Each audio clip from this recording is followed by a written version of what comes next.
Dalawang tulay sa Isabela ang hindi madaanan matapos abutin ng umapaw na ilog dahil sa bagyong Santi.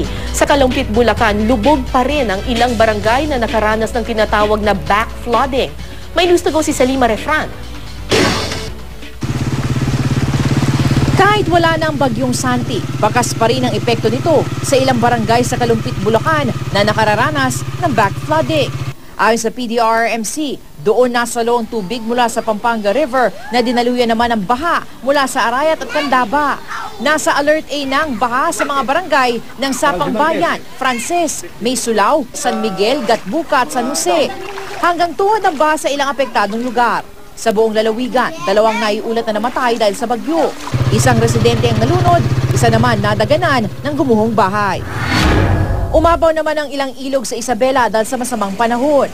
Ang 2 tulay sa mga bayan ng Santa Maria at Santo Tomas patungo sa Kabagan, binaha at hindi madaanan.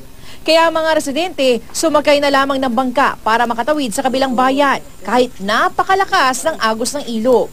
Nananawagan sila sa lokal na pamahalaan na makapagpatayo ng mas mataas na tulay nang maiwasan ng perwisyo tuwing masungit ang panahon. 2 mangingisda naman na na-stranded sa Badok Island, Ilocos Norte ang nasagip. Pumalaot mula sa Barangay Davila sa bayan ng Pasukin ng 2 kasama ang 10 pang mangingisda. Matapos makita ang mga dambuhalang alon sa laot, napilitang bumalik ang grupo pero naiwan ang 2. Agad naman humingi ng tulong sa mga otoridad ang mga nakabalik. Maayos na ngayon ang lagay ng mga nasagip na mangingisda. Salima Refran, GMA News.